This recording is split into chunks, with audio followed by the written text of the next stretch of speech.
Сегодня Международный день незрячих. Каждые 5 секунд в мире теряет зрение один человек.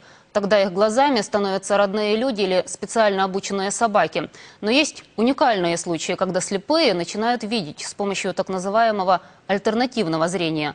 Что это такое, расскажет Наталья Ковалева. Даша спешит на урок музыки и быстро поднимается по ступенькам, не держась за мамину руку. Какое-то счастье, говорят родители девочки, что теперь она сама может ориентироваться в незнакомом месте. Дело в том, что Даша от рождения незрячая. У Даши появилась цель. Она хочет увидеть, как выглядят ноты. И это реально, уверена девочка. По результатам медицинских исследований Даша могла только отличить свет от темноты. Но когда девочка стала заниматься по специальной методике, она научилась видеть иначе. Не с помощью глаз, а с помощью мозга. Если хочешь помочь больному ребенку, поверишь любой методике, говорит мама Даши. Когда девочка стала заниматься по специальной системе Бронникова, родители заметили, она меняется буквально на глазах.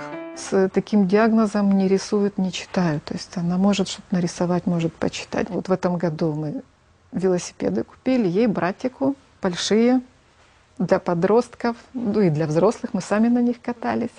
И они по парку, не нужно бежать следом, держать за веревочку и страховать велосипед. Вот фрагмент одного из уроков, который посещает Даша. Кажется, простые, даже несколько странные упражнения. Но во время занятий слепая девочка, не дотрагиваясь до предметов, называет их количество, цвет и порядок расположения на столе. А вот так. Теперь крестик. Даша уже научилась видеть форму предметов, а также различать, кто во что одет. У вас розовая блузка, юбка темная. Ну, волосы у вас темные. Ну так, до плеч. Очки. Я из глаз такие лучики выпускаю, и они считывают информацию, и я вижу.